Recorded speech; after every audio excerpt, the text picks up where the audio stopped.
하나님의 말씀 우리 함께 합독을 하겠습니다. 이사야서 43장 1절 말씀부터 7절까지의 말씀입니다. 이사야서 43장 1절로 7절 말씀 우리 함께 같이 합독하겠습니다. 그러나 이제 야곱아, 너를 창조하신 주님께서 말씀하신다. 이스라엘아, 너를 지으신 주님께서 말씀하신다. 내가 너를 속량하였으니 두려워하지 말아라. 내가 너를 지명하여 불렀으니 너는 나의 것이다. 네가 물 가운데로 건너갈 때에 내가 너와 함께하고 네가 강을 건널 때에도 물이 너를 침몰시키지 못할 것이다. 네가 불 속을 걸어가도 끓이지 않을 것이며 불꽃이 너를 태우지 못할 것이다. 나는 주 너의 하나님이다. 이스라엘의 거룩한 하나님이다. 너의 구원자다. 내가 이집트를 속량물로 내주어 너를 구속하겠고 너를 구속하려고 너 대신에 에디오피아와 스바를 내주겠다. 내가 너를 보배롭고 존귀하게 여겨 너를 사랑하였으므로 너를 대신하여 다른 사람들을 내주고 너의 생명을 대신하여 다른 민족들을 내주겠다. 내가 너와 함께 있으니 두려워하지 말아라. 내가 동쪽에서 너의 자손을 오게 하며 서쪽에서 너희를 모으겠다. 북쪽에다가 이르기를 그들을 놓아 보내어라 하고 남쪽에다가도 그들을 붙들어 두지 말아라. 나의 아들들을 먼 곳에서부터 오게 하고 나의 딸들을 땅 끝에서부터 오게 하여라. 나의 이름을 부르는 나의 백성, 나에게 영광을 돌리라고 창조한 사람들, 내가 빚어 만든 사람들을 모두 오게 하여라 하고 말하겠다. 아멘. 오늘 우리가 함께 읽은 이 본문의 말씀을 중심으로 보석은 흙이 묻어도 보석이다 라고 하는 제목으로 말씀을 함께 나누려고 합니다. 이사야서를 우리가 묵상하고 있는데 그 이사야서 43장에 보면은 그러나 이제 야곱아, 너를 창조하신 주님께서 말씀하신다. 이스라엘아, 너를 지으신 주님께서 말씀하신다. 내가 너를 속량하였으니 두려워하지 말아라. 내가 너를 지명하여 불렀으니 너는 나의 것이다. 네가 물 가운데로 건너갈 때 내가 너와 함께하고 네가 강을 건널 때에도 물이 너를 침몰시키지 못할 것이다. 네가 불 속을 걸어가도 끓이지 않을 것이며 불꽃이 너를 태우지 못할 것이다. 나는 주 너의 하나님이다. 이스라엘의 거룩한 하나님이다. 너의 구원자다. 내가 이집트를 속량물로 내주어 너를 구속하겠고 너를 구속하려고 내 대신 에디오피아와 스바를 내주겠다. 내가 너를 보배롭고 존귀하게 여겨 너를 사랑하였으므로 너를 대신하여 다른 사람들을 내주고 너의 생명을 대신하여 다른 민족을 내주겠다. 내가 너와 함께 있으니 두려워하지 말아라. 내가 동쪽에서 너의 자손을 오게 하고 서쪽에서 너희를 모으겠다. 북쪽에다가 그리고 남쪽에 가도 그들을 붙들어 두지 말아라. 나의 아들들을 먼 곳에서부터 오게 하고 나의 딸들을 땅 끝에서부터 오게 하여라. 나의 이름을 부르는 나의 백성, 나에게 영광을 돌리라고 창조한 사람들, 내가 빚어 만든 사람들을 모두 오게 하여라 하고 말하겠다 라고 말씀합니다. 오늘 우리가 읽은 이 이사야서 43장 말씀을 자세히 보면 이사야 선지자는 이스라엘 백성들을 향하여 이렇게 말씀하고 있습니다. 바벨론이 쳐들어오자 이스라엘 백성들은 이곳저곳으로 다 흩어졌습니다.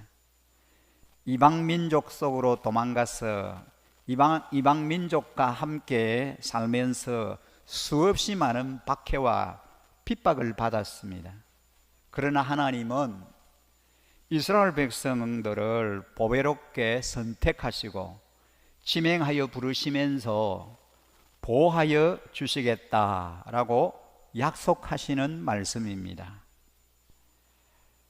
야곱아, 너를 창조하신 주님께서 말씀하신다. 이스라엘아, 너를 지으신 주님께서 말씀하신다. 내가 너를 속량하였으니 두려워하지 말아라. 내가 너를 지명하여 불렀나니 너는 내 것이다. 하나님께서 자기 백성들을 향하여 내가 너를 지명하여 불렀기 때문에 너는 내 것이다, 내 소유다, 나의 자녀다 라고 말씀하고 있습니다. 그러면서 물 가운데로 지날지라도 물이 침몰지 못하게 하겠고, 불 가운데 지날지라도 불이 타지 못하게 보호하여 주겠다라고 약속하십니다. 엄청난 환난과 시련 속에 있다라고 할지라도 그 시련과 환난이 해치지 못하도록 하나님이 보호하여 주시고 지켜주시겠다라고 말씀합니다. 그리고 말세에는 동서남북에서 돌아오게 하시겠다, 그렇게 말씀합니다. 근데 여러분, 참 놀라운 사실은 지금 우리는 이 하나님의 예언의 말씀이 이루어지는 것을 역사적으로 보아왔습니다. 지금부터 2700년 전에 이사야라고 하는 선지자가 예언한 이 예언의 말씀이 그대로 이루어지고 있는 시점이 바로 우리가 살고 있는 이 시점입니다. 하나님이 보시기에 이스라엘 백성들은 보배들입니다. 왜 그렇습니까? 하나님의 택한 백성이고 육적 이스라엘, 하나님의 자녀들입니다. 아무리 이방의 흙이 묻고 더러운 것이 묻었어도 하나님 보시기에 이 이스라엘 백성들은 보배입니다. 왜? 하나님의 자녀이니까요. 그래서 말세에 동서남북에서 돌아오게 만들어 주겠다라고 약속하셨습니다. 내가 너와 함께 있으니 두려워하지 말아라. 내가 동쪽에서 너희 자손을 오게 하고 서쪽에서 너희를 모으겠다. 북쪽에다가 이르기를 그들을 놓아 보내어라 하고 남쪽에다가도 그들을 붙들어 두지 말아라. 나의 아들들을 먼 곳에서부터 오게 하고 나의 딸들을 땅 끝에서부터 오게 하여라 라고 오늘 본문 5절 6절에 그렇게 말씀하셨습니다. 근데 여러분, 이 말씀이 그대로 이루어지는 거예요. 역사를 돌아보면 동방에서 흩어진 이스라엘 백성들이 지금 돌아오고 있습니다. 여러분, 우리가 아는 바와 마찬가지로 이스라엘이라고 하는 나라가 하나님의 택한 백성이고 하나님께서 축복하는 민족인데 이 나라가 완전히 망했지 않습니까? 그래서 난민이 되어 온 사방으로 흩어져 버렸습니다. 나라가 없어진 거예요. 이스라엘이라는 나라가. 유대인들이 온 사방으로 다 산산이 뿔뿔이 흩어졌습니다. 그런데 1970년대에 이 나라가 독립이 되잖아요. 6.1 전쟁을 하고 독립을 해서 이스라엘이라고 하는 나라가 다시 재건됩니다. 그러면서 동서남북으로 흩어졌던 그 유대인들이 이스라엘 나라로 돌아오기 시작하는 거예요. 하나님께서 동방, 서방, 남방, 북방에 흩어진 모든 자들이 돌아오게 하겠다라고 말씀하셨는데 2700년 전에 이사야 선지자들을 통해서 예언하셨던 말씀이 그대로 성취되고 이루어지는 거예요. 여러분, 동방은 이라크, 시리아, 이란, 인도 그리고 중국 등입니다. 이곳에 유대인들이 살고 있던 유대인들이 기환하는, 자기 나라가 독립이 되고 이스라엘이라고 하는 나라가 이제 다시 그 나라가 세워지니까 온 사방에 나라를 잃고 온 사방에 흩어져 살던 이 디아스포라, 흩어진 이스라엘 백성들이 자기 나라로, 자기 고국으로 돌아오기 시작합니다. 귀환하는 거죠. 알리야 운동이라고, 에스라 작전, 느헤미야 작전이라고도 말합니다. 이곳에서 1000년 이상 살던 그 이스라엘 사람들이 떠나려고 하면은 자기의 재산을 다 두고 몸만 떠날 수 있다라고 하는 법이 제정되었습니다. 자기 재산을 하나도 갖고 가지 못하는 거예요. 다 그 나라에 살고 있던 나라에 두고 몸만 돌아가야 합니다. 그런 법을 만들어 버렸습니다. 1961년까지는 18만 4,130명이 돌아왔습니다. 인도에서는 20만 명이 돌아왔습니다. 중국도 동방입니다. 중국에서는 2,167명이 돌아왔습니다. 서방에서 돌아오고 있습니다. 서방은 폴란드, 독일, 루마니아, 체코슬로바키아, 유고슬라비아, 그리고 불가리아, 이런 나라들입니다.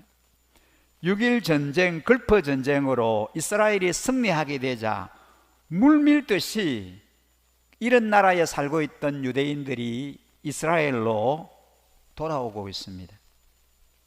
남방에서 돌아옵니다. 남방은 아프리카와 예멘입니다. 1971년부터 귀환이 시작되었습니다. 이 운동 이름을 요술 카펫 작전이라고 부르고 있습니다. 한 번도 비행기를 타보지 못했던 이들이 비행기 의자를 떼고 24시간 동안 18,000명을 실어 나르는 그 작전이 일어났습니다. 이 작전을 독수리 날개 작전이라 이렇게 불렀습니다. 이들을 비행장에 데리고 나와서 비행기를 타려는 순간에 물어봤습니다. 저것이 비행기인데 타기 무섭지 않느냐? 한 번도 비행기를 타본 적이 없는 이 이스라엘 백성들에게, 그 난민들에게 이렇게 물었습니다. 그런데 이들이 비행기 날개 위에 그려져 있는 독수리를 보고 이사야 예언을 생각하면서 이렇게 말했다는 겁니다. 내가 동방에서 독수리를 부르고 먼 나라에서 나의 뜻을 이룰 사람을 불렀다. 내가 말하였으니 내가 그것을 곧 이루겠으며 내가 계획하였으니 내가 꼭 그것을 성취하겠다고 하신 이사야서 46장 11절 말씀을 기억하면서 이들은 이렇게 안심하면서 말했다는 겁니다. 하나님이 말세가 되면 우리를 독수리를 통하여 인도할 것을 예언하셨습니다. 예언을 이루는데 무엇이 무섭습니까? 하나님께서 예언하신 것이 그대로 이루어지는데 무엇이 무섭습니까? 그렇게 얘기했다는 거예요. 그래서 이 작전을 독수리 날개 작전이라고 부르게 되었습니다. 총 41만 4,201명이 남방에서 귀환했습니다. 북방에서 돌아오고 있습니다. 구소련, 영국, 스페인, 독일, 프랑스에 살고 있는 유대인들이 귀환했습니다. 구소련에만 157개 마을에 총 600만 명이 유대인들이 살았다는 겁니다. 그 중에 약 100만 명이 돌아왔습니다. 1986년 10월 37명이 제1차 여리고 작전을 감행했습니다. 크레므린 궁 앞에 모여 해방시켜 달라고 생명을 걸고 여리고 성을 돌듯이 성을 돌았습니다. 그의 1만 6천 명이 소련에서 풀려났습니다. 1989년 7만 명이 풀려났고 1990년에는 무려 20만 명이 소련에서 이스라엘로 돌아왔습니다. 매년 귀환하고 싶은 유대인들이 크레므린 궁 앞에서 여리고 작전을 하고 있습니다. 고르바초프의 개방 정책으로 소련에서 유대인들이 급물살을 타면서 이제 자기 나라로 돌아오고 있습니다. 이스라엘 백성들은 하나님이 보시기에 그 이스라엘 백성들은 보석입니다. 보배입니다. 이방인들은 이스라엘 백성들을 그렇게 싫어해도 하나님은 자기 백성 이스라엘 사람들을 보석처럼 여기고 있습니다. 하나님이 보시기에 하나님의 자녀인 하나님의 백성인 그 이스라엘 백성들은 하나님의 눈에는 보배입니다. 보석인 것입니다. 왕과 종이 배를 타고 망망한 바다 여행을 하게 되었습니다. 풍랑이 일어나자 이제 모두가 다 죽게 됐습니다. 선장이 왕에게 이런 제안을 했습니다. 왕이시여, 왕이 사실 수 있는 길이 하나 있습니다.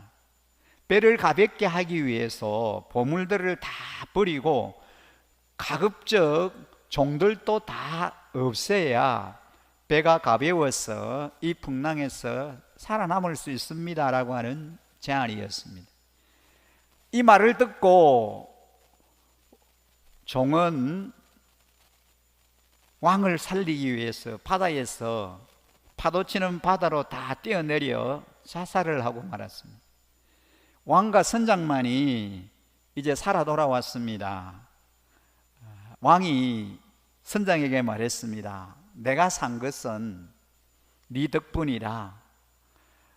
너는 나의 생명의 은인이다. 그리고 금으로 면류관을 만들어서 머리에 씌워 주었습니다. 그리고 나서 그 면류관을 벗기더니 왕이 이렇게 말합니다. 그러나 너는 내가 가장 존귀하게 여기는 종들을 죽였다. 그리고 왕이 칼을 뽑아서 선장의 목을 쳐버렸다는 겁니다. 종은 선장이 보기에 시시한 그런 사람같이 보였지만 왕에게는 없어서는 안 되는 너무나 존귀한 사람들이었습니다. 우리는 하나님이 보시기에 존귀한 자들입니다. 하나님이 보시기에 우리는 보석들입니다. 보배입니다. 이스라엘 백성들은 하나님의 지명하신 보석입니다. 내가 너를 지명하여 불렀나니 너는 내 거다. 하나님 그렇게 말씀하셨잖아요. 그런데 우리 모두가 영적 이스라엘이지 않습니까? 유대인들은 육적인 이스라엘 백성이지만 우리 예수 믿는 우리는 영적 이스라엘 백성들입니다. 하나님은 하나님이 지명하여 부르신 사람들은 흙이 묻어도 보석으로 여기고 계십니다. 내가 태어나기 전부터 주님께서는 나를 그의 종으로 삼으셨다. 야곱을 주님께로 돌아오게 하시고 흩어진 이스라엘을 다시 불러 모으시려고 나를 택하셨다. 그래서 나는 주님의 귀한 종이 되었고 주님은 내 힘이 되셨다. 주님께서 내게 말씀하신다라고 이사야 49장 5절에 말씀하십니다.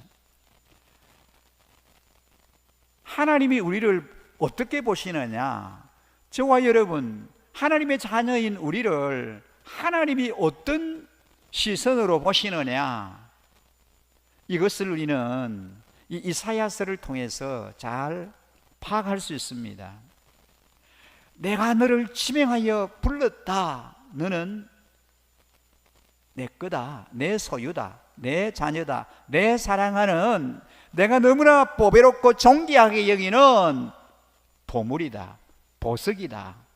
하나님이 자기 백성들을 향하여 그렇게 말씀하시는 거예요. 여러분, 우리가 신약으로 한번 돌아가 보면 베드로를 중심으로 한번 생각을 한번 해보려고 합니다.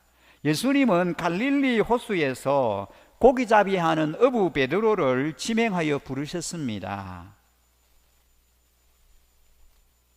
그리고 아무리 흙이 묻어도 보석으로 여겨주시고 하나님이 주님이 사랑해 주셨습니다. 베드로는 예수님의 보석이었습니다.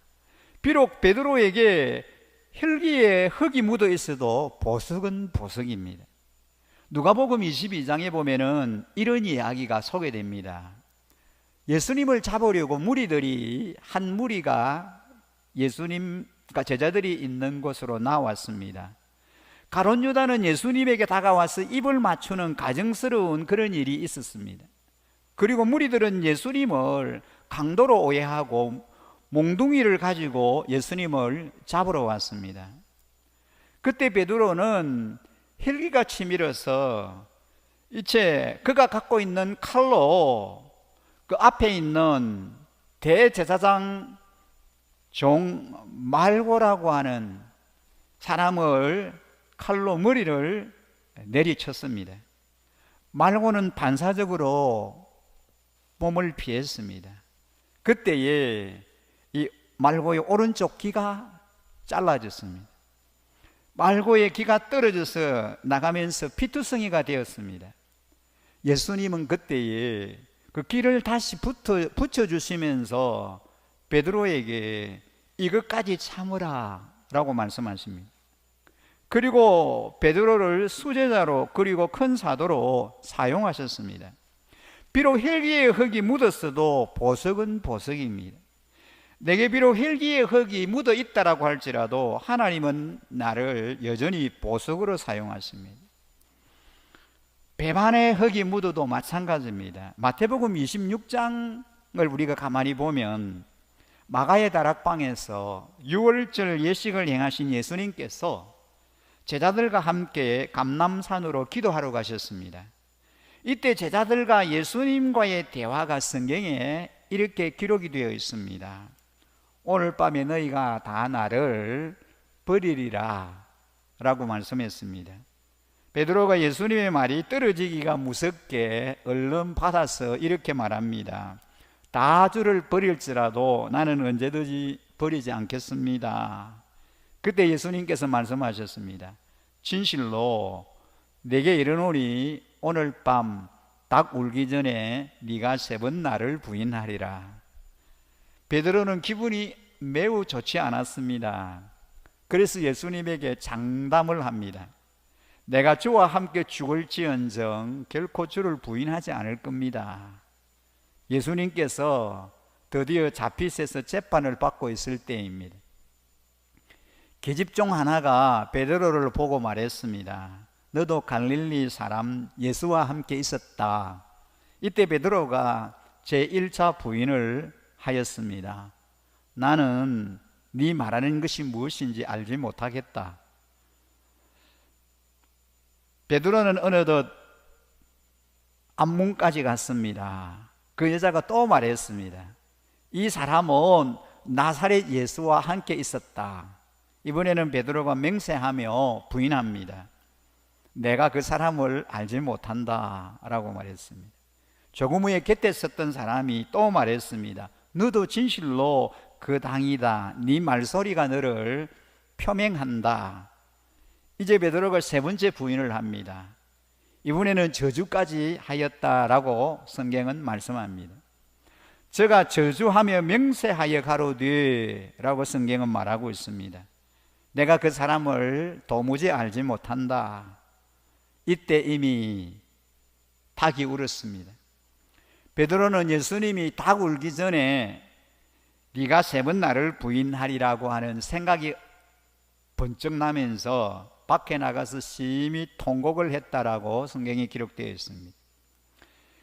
여러분, 이렇게 베드로에게는 배반의 흙이 묻었습니다. 그러나 보석은 흙이 묻어도 보석입니다. 그런 베드로를 예수님은 어떻게 합니까? 대사도로, 수제자로 사용하셨습니다.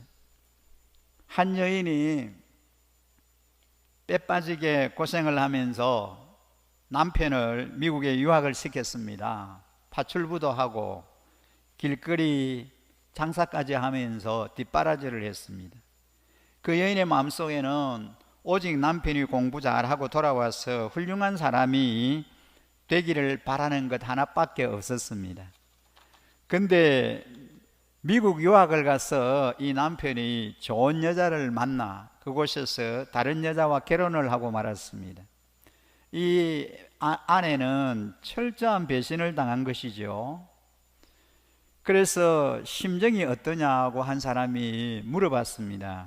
그 여자가 한마디로 이렇게 대답을 했습니다. 경험하지 않고는 설명할 수 없는 것이 배신입니다. 다른 말로 이 배신을 어떻게 표현할 길이 없는 거예요. 예수님은 이런 배반을 당하면서도 베드로를 주님의 제자로, 그것도 수제자로, 큰 사도로 다시 그렇게 사용하셨습니다. 여러분, 보석은 흙이 묻어도 보석이기 때문입니다.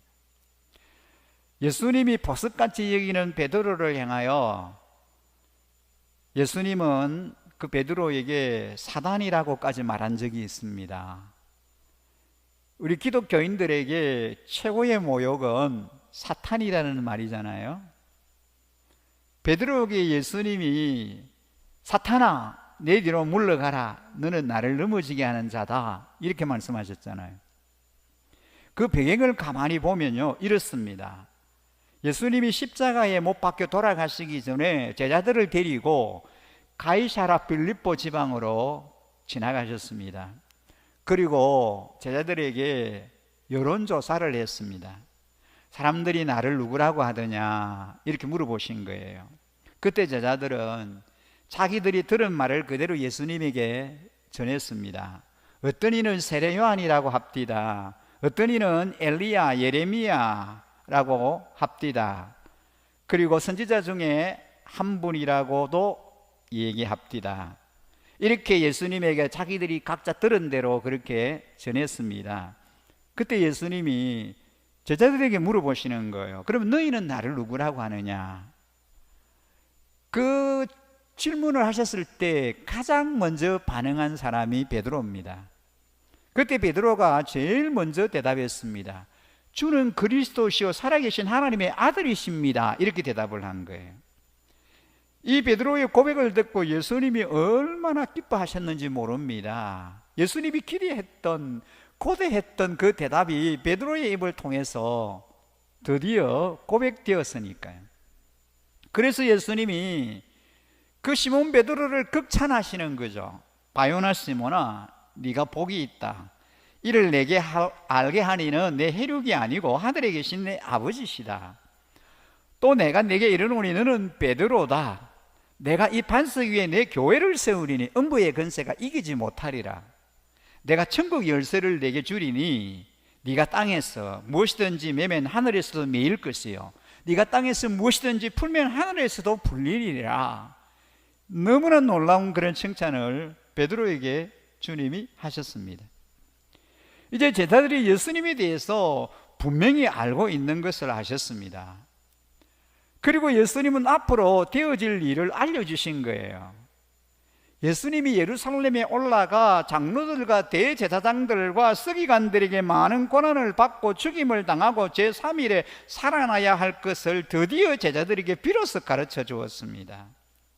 이때까지는 예수님이 십자가의 죽으심에 대해서 한 말씀도 하지 않았습니다. 이제는 주님이 십자가의 대속의 죽음을 죽으실 것에 대해서 제자들에게 알리시기 시작합니다. 그러니까 베드로가 예수님을 붙들고 이렇게 말합니다. 주여, 그리하지 마옵소서. 이 일이 결코 주에게 미치지 아니할 것입니다. 주여, 주님 무슨 말씀하십니까? 절대로 그렇게 하시면 안 됩니다. 그런 일은 일어나지 않을 것입니다. 이렇게 베드로가 주님 앞을 가로막으면서 이렇게 얘기하는 거예요. 이때 예수님께서 돌이키시며 베드로에게 하신 말씀이 있습니다. 사단아, 내 뒤로 물러가거라. 너는 나를 넘어지게 하는 자로다. 네가 하나님의 일을 생각하지 아니하고 도리어 사람의 일을 생각하는도다 라고 베드로를 향하여 책망하시는 거죠. 그렇게 주님 앞에 칭찬받고 격려를 받았던 이 베드로가 이제는 사단이라고 주님으로부터 그렇게 책망을 받습니다. 근데 여러분, 예수님은 그런 베드로를 보배롭게 여기셨습니다. 보석은 흙이 묻어도 보석이기 때문입니다. 예수님은 베드로를 큰 종으로 사용하셨습니다. 하나님은 이스라엘 백성들을 지명하여 부르셨다 그랬습니다. 그리고 그동안 어떤 흙이 묻었어도 보석으로 사용하고 계십니다. 그래서 말세에는 동서남북에서 불러 모으시겠다라고 약속하셨습니다. 그리고 지금 그런 일을 하나님이 행하고 계시는 거예요. 베드로도 마찬가지입니다. 예수님은 일단 지명하여 부른 그 베드로를 큰 사도로 사용해 주셨습니다. 우리가 사도행전에 보면은요, 성령 충만한 베드로가 한번 설교하기 시작하니까 어떤 일이 일어났습니까? 3,000명이 5,000명이 한꺼번에 회개하고 세례받는 놀라운 역사가 일어났습니다. 그런 큰 위대한 사도로 베드로를 주님이 사용하시는 거예요. 베드로 그림자만 지나가도 병이 낫는 그런 사도로 베드로를 주님이 사용하셨습니다.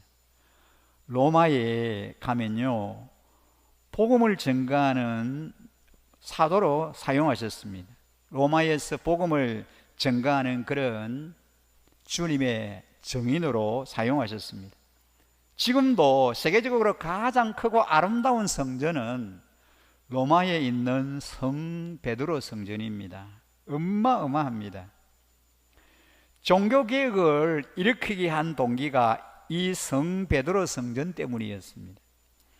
하나님은 보석은 아무리 흙이 묻어도 보석으로 사용하여 주십니다. 아무리 베드로가 헬기에 흙이 묻었어도, 배반에 흙이 묻었어도, 아무리 사단에 흙이 묻었어도 예수님은 흙 묻은 보석 베드로를 너무나 존귀하게 크게 들어 사용하셨습니다. 여러분, 하나님 그러신 분이에요. 오늘날도 마찬가지입니다. 우리도 마찬가지입니다.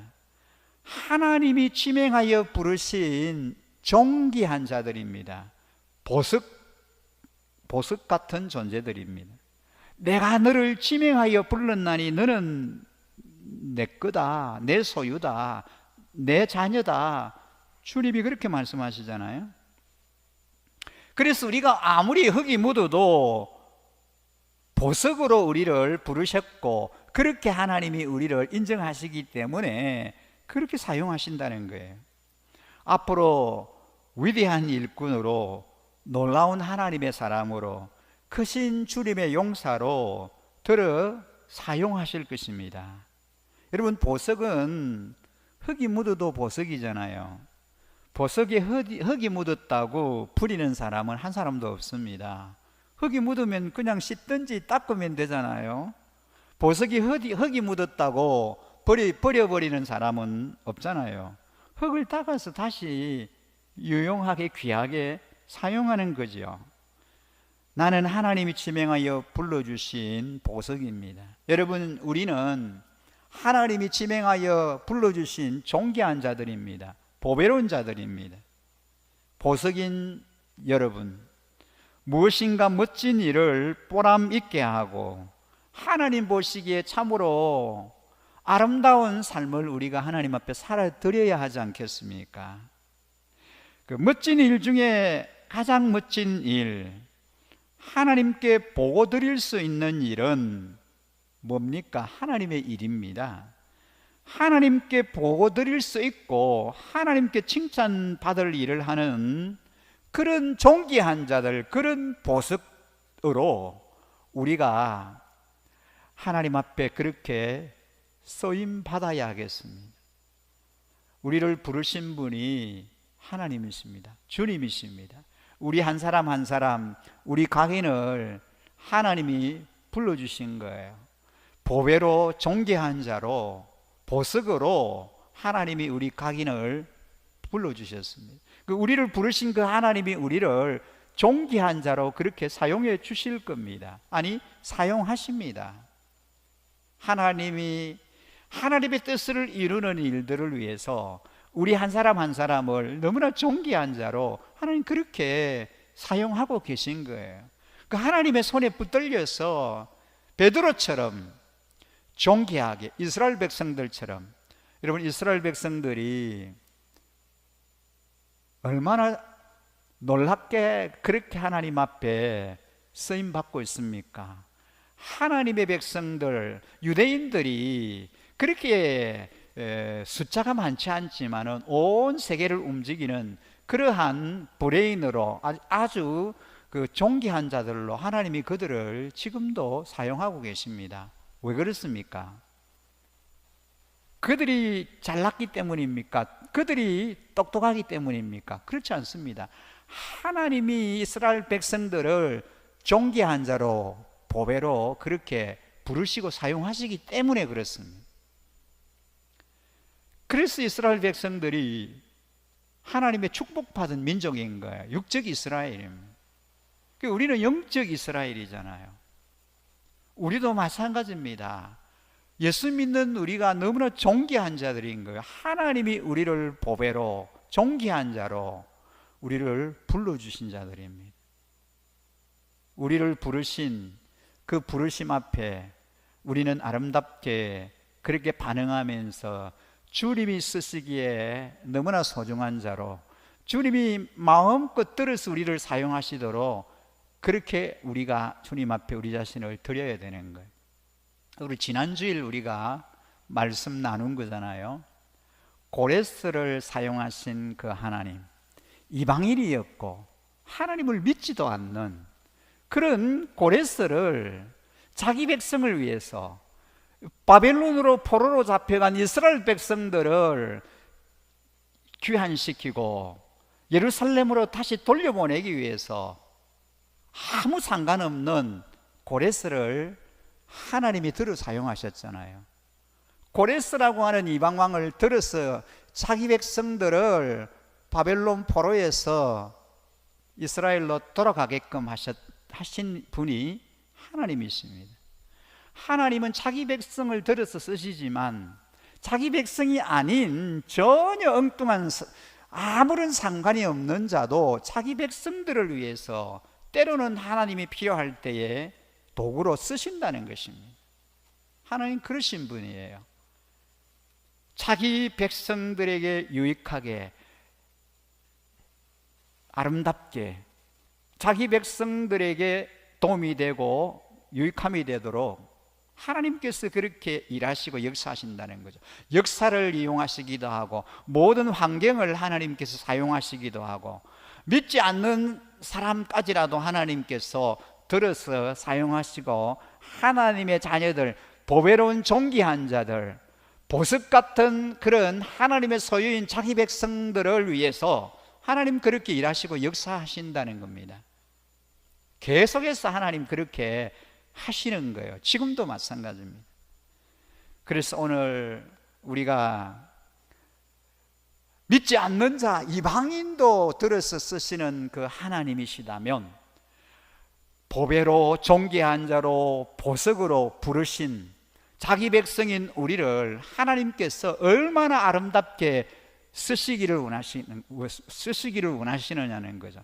얼마나 존귀하게 하나님이 우리를 그렇게 들어서 써주시겠느냐는 것입니다. 그렇습니다. 지금도 하나님 계속해서 우리를 그렇게 사용하고 계십니다. 하나님의 손에 붙들려서 우리가 그렇게 하나님 앞에 존귀한 자로 그렇게 해서 우리가 쓰임받고 있는 거예요. 보배로운 자로, 축복의 통로로 우리가 그렇게 쓰임받고 있다라고 하는 사실입니다.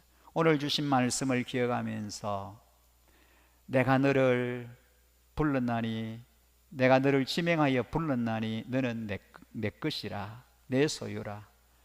하나님이 우리를 지명하여 부르셨습니다. 하나님의 자녀로, 하나님의 축복의 도구로, 축복의 통로로 우리를 하나님이 부르셨습니다. 우리를 그렇게 사용하시고 우리를 계속해서 우리를 그렇게 쓰시는 것입니다. 오늘 이 시간 좀 하나님 앞에 우리의 정체성을 다시 한번 이 말씀을 통해서 우리가 이제 깨달으면서 주님 그렇습니다. 나는 존귀한 자입니다. 보배로운 자입니다. 너무나 소중한 자입니다. 하나님이 나를 얼마나 사랑하시는지 제가 잘 압니다. 하나님의 그 능력의 손에 붙들려서 존귀한 자로 아름답게 하나님의 뜻을 이루어드리고 하나님의 계획을 성취시키는 일에 더 존귀하게 더 아름답게 그렇게 하나님 쓰임 받기를 원합니다. 주 나를 사용하여 주옵소서. 부족하지만 성령 하나님께서 더러 사용하여 주옵소서. 하나님의 나라를 이루어가는 일에 하나님의 뜻을 성취시켜드리는 일에 하나님 귀하게 아름답게 쓰임받기를 원합니다. 주여 나를 주님의 통로로 주의 도구로 사용하여 주옵소서. 이 시간 주여 한번 부르고 존귀한 주님 앞에 우리의 마음을 올려드리면서 주여 나를 존귀한 자로 주님의 통로로 주님의 도구로 하나님의 나라를 하나님의 뜻을 이루어드리는 귀한 아름다운 비밀의 병기로 하나님 나를 사용하여 주옵소서라고 우리 하나님 앞에 우리 소원을 올려드리는 간절한 기도를 함께 드리고 싶습니다. 주여 한번 부르고 기도하겠습니다.